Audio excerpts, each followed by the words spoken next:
আল্লাহর হুকুম তারা পালন করতে থাকবে। বাবা, কারে তুমি আপন বানাইলা? এই দুনিয়ার কেউই আপন নয়, সবই স্বার্থের মহামায়া, সবই স্বার্থের খেলা। একটা বার চক্ষু দুইটা বন্ধ করিয়া দেখো, একটা বার চক্ষু দুইটা লাগাইয়া দেখো, তোমার আদরের সন্তান, তোমার সাদের স্ত্রী তো সর্বপ্রথম তোমার নামটাকে বিলীন করিয়া দিবে। তখন আর তোমাকে বাবা বলবে না, তোমাকে স্বামী বলবে না, তোমার আত্মীয় স্বজন সেই দিন তোমাকে আর আব্দুল করিম, আব্দুর রহিম বলবে না। তুমি একবার মরিয়া দেখো, তোমার লাশ বলবে লাশটাকে ঘর থেকে বের করে মাটির মধ্যে রাখ। এরপরে তোমাকে শেষবারের মতো গরম পানি, বড়ই পাতা দিয়া, গোলাপ জলার আতল দিয়া তোমাকে শেষবারের মতো গোসল করাইবে।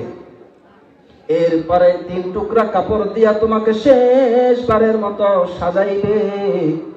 এরপরে তোমাকে শেষ অনুষ্ঠান জানাজায় তোমাকে নেওয়া হবে। দুনিয়ায় যখন তোমার মুসলমানি খতনা করা হয়েছিল, তখন তোমার অনুষ্ঠান হয়েছিল। সেই দিন তোমার আত্মীয় স্বজন কি হাসি মুখে তোমাকে বরণ করেছে।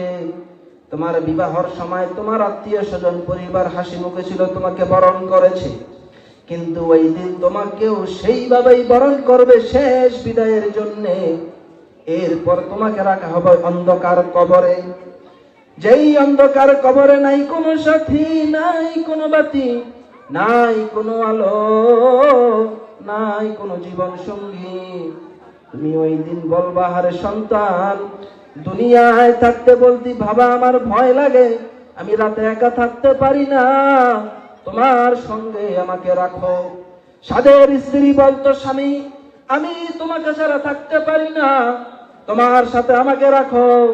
আর আজকে আমাকে এই অন্ধকার কবরে একা একা ফালাইয়া গেলি। এরে সন্তান, এরে স্বামী, আমি তোদের জন্য কি এই করে আসছিলাম? এরপরে ফেরেশতা আসবে, মুনকার নাকির আইসা তোমার সাথে সওয়াল জবাবের খেলা শুরু কইরা দিবে।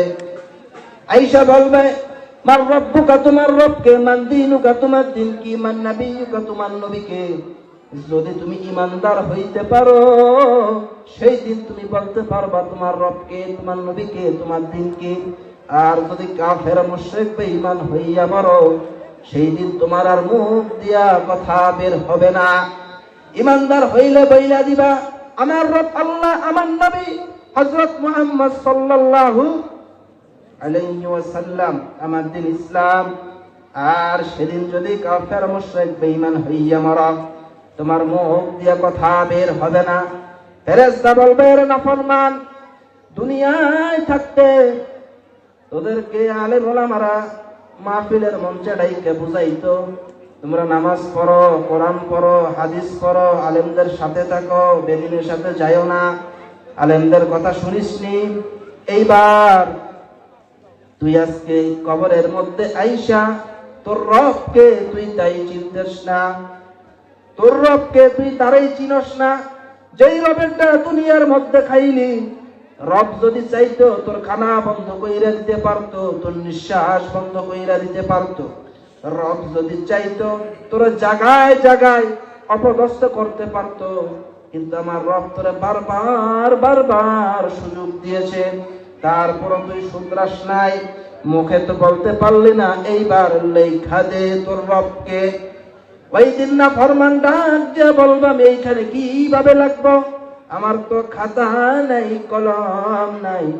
ফেরেশতা বলবে, এই নে সাদা কাফনের কাপড় পেঁচাইয়া তোরা যে প্যাকেট কইরা পাঠাইছে, এই কাফনের মধ্যে লেখ, এটা হলো তোর খাতা, এই শাহাদাত আঙ্গুলি হলো তোর কলম, এইখানে লেখ তোর রবকে।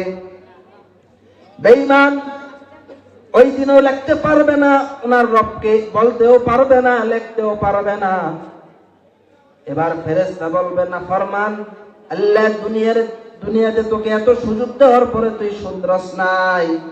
আল্লাহ তোকে কত সুযোগ দিয়েছিল, তুই ভালো হস নাই। এবার তুই মুখে বলতেও পারলি না, লিখতেও পারলি না। এইবার কবরের আযাবের জন্য তুই রেডি হইয়া যা। এরপরে কবরের 2 পাশের মাটি আইসা এমন ভাবে চাপ দেবে গো, নবী বলেন আকাদা ওয়া শাব্বাকা বাইনা আসাবি, এক হাতের আঙ্গুল যেমন আর এক হাতের আঙ্গুলের মধ্যে ঢুকে যায়, কবরের দুই পাশের মাটির চাপের কারণে এক পাশের পাজরের হাড্ডি ভাঙা অন্য পাশের পাজরের হাড্ডির মধ্যে ঢুইকা যাবে। তোমার চিৎকারে সেই দিন কেউই শুনতে পারবে না। অনেক সময় দেখবেন কবরের উপরে যদি গরু ছাগল বাঁধা থাকে, রশি সিরিয়া এমনি এমনি দৌড় দেয়, করা না এরকম? এরা কবরের আযাব শুনতে পারে। আল্লাহ তাআলা তাদেরকে এইরকম একটা ক্ষমতা দিয়েছেন। কার জন্য জিন্দেগিটারে তুমি শেষ করলা বাবা? এই দুনিয়ার মায়ায় পইরা এই জিন্দেগিটাকে তুমি কার জন্য শেষ করলা? এই জন্য জিন্দেগিকে এমন ভাবে সাজাও যেন মৃত্যুর পরে তোমার ঠিকানা হয়ে যায় জান্নাত।